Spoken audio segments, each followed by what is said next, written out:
Recently, a group of educators got together to discuss a serious issue in the state and in the upcoming election, the future of public education.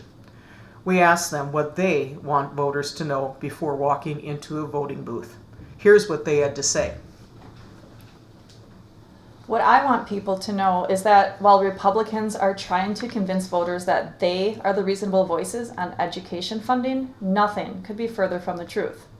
Because people know I'm a teacher and I pay attention to this stuff, they frequently ask me who they should vote for.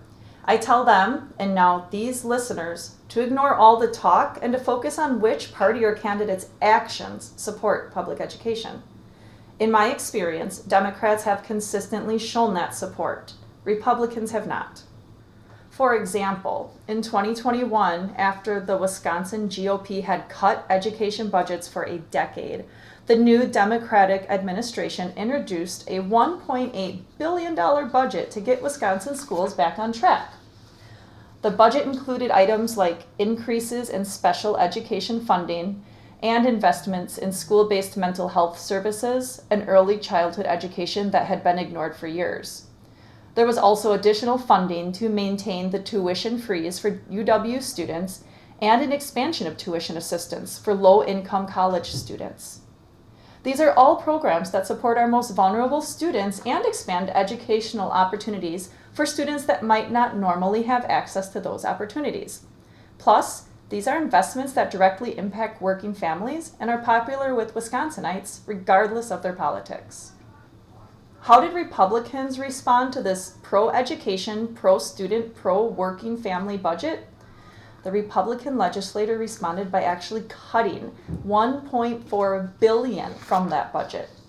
Now, the state was already sitting on a $2.8 billion budget surplus, so putting some of that money back into public education, a service we all benefit from, seemed like a no-brainer, but Republicans refused to spend a single penny of the surplus on education and actually ended up approving fewer funds than they had 2 years prior.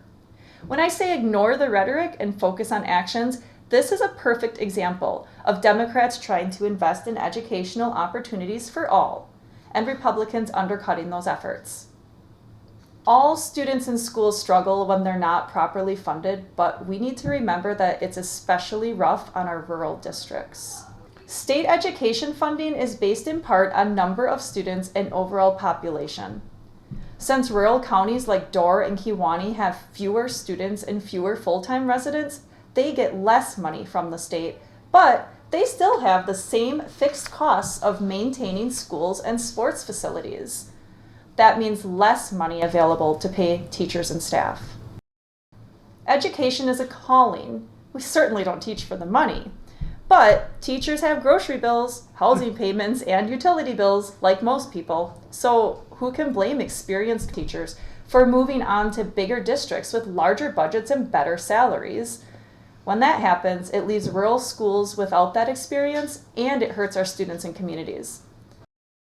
Okay, so I know that's a lot to take in, but the reality is this. Until our legislature commits to properly funding public education, our students and schools, especially those in rural areas, will always be at a disadvantage.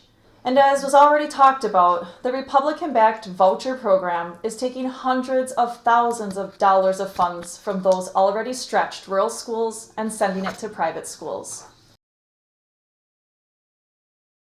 For me, it comes down to this. Democrats have shown us that they are prepared to make that investment. Republicans, regardless of what they say, have shown us they are not. So then I just have one final question. Who are you voting for in November and why?